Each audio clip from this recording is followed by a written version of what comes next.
De la culture dans ce journal avec aujourd'hui Youssef Bouchiki. Bonjour Youssef. Bonjour Léla. Vous avez croisé la route de notre éternelle roqueuse de diamants. Oui, Catherine Lara fait ses adieux à la scène et pour l'occasion, elle a fait les choses en grand, choriste, orchestre philharmonique. Pour une série de concerts qui clôt 50 ans de carrière, on regarde des images qui sont de Zidane Berkous. C'est au Théâtre des Champs-Élysées qu'on retrouve Catherine Lara. Un lieu habité de souvenirs qui l'émerveille depuis ses débuts. Regardez ça, c'est beau aussi. Regardez ça. 50 ans d'émotion. Et mon premier concert ici. Vous êtes indissociable de votre violon. Quelle est la nature de votre relation avec lui?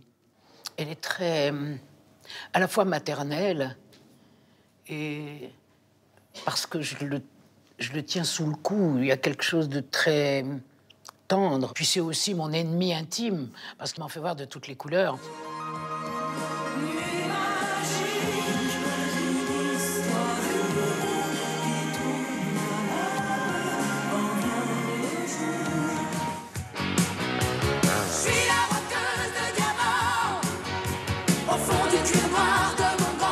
Moi, j'ai toujours considéré qu'il n'y avait pas la grande et la petite musique, mais la musique tout court. Si je joue une sonate de Mozart, que si je chante une chanson comme Avec le temps de Léo Ferré, mais mon émotion est aussi intense.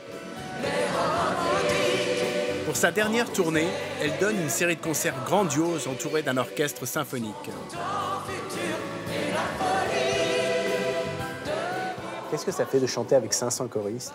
C'est incommensurable. Le plaisir, il est immense. D'abord parce que j'adore les voix et d'entendre 500 personnes chanter soit Nuit magique, soit les romantiques. C'est un instant magnifique d'être en communion avec le public. La musique me porte, je ne peux pas mieux vous dire. Elle m'apporte pas, elle me porte tout court. Vous nous avez apporté un objet, Catherine Lara. Quel est cet objet? Maman est partie il y a 2 ans. Elle avait 102 ans. Une femme extraordinaire, pleine d'amour. Et j'ai gardé ses lunettes. Voilà, c'est peut-être pour qu'elle me voie un peu mieux d'où elle est. Avec ces lunettes-là, comme ça, je pense qu'elle me voit bien. Et elle sera le 14 février au Dôme de Paris, Youssef. Et on continue avec une adaptation étonnante du livre de science-fiction La Mouche qui a fait parler récemment dans l'actualité. Oui, alors l'histoire d'un savant fou qui invente une machine à téléporter et qui va finir par la tester sur lui, sauf qu'une mouche va se glisser dans la machine et va engendrer un monstre. Alors cette version théâtrale penche plutôt du côté des chiens, ça donne des situations burlesques, sans rien enlever au côté inquiétant de l'histoire.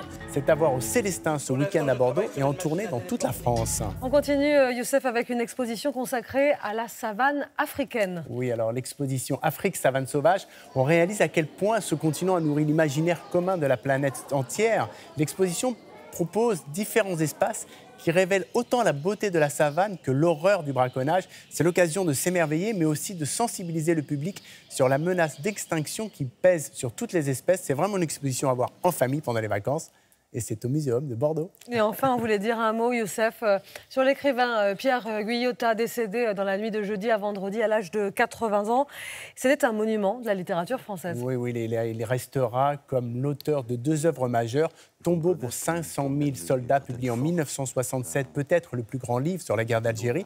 Et Éden, le livre qui fit scandale au moment de sa sortie en 1970 et qui a été interdit de vente aux mineurs. Alors la reconnaissance n'arrivera qu'en 2018 avec le prix Médicis pour Idiotie qui est édité chez Grasset. Vous pouvez le relire. Je vous remercie, Youssef. Et de mon côté,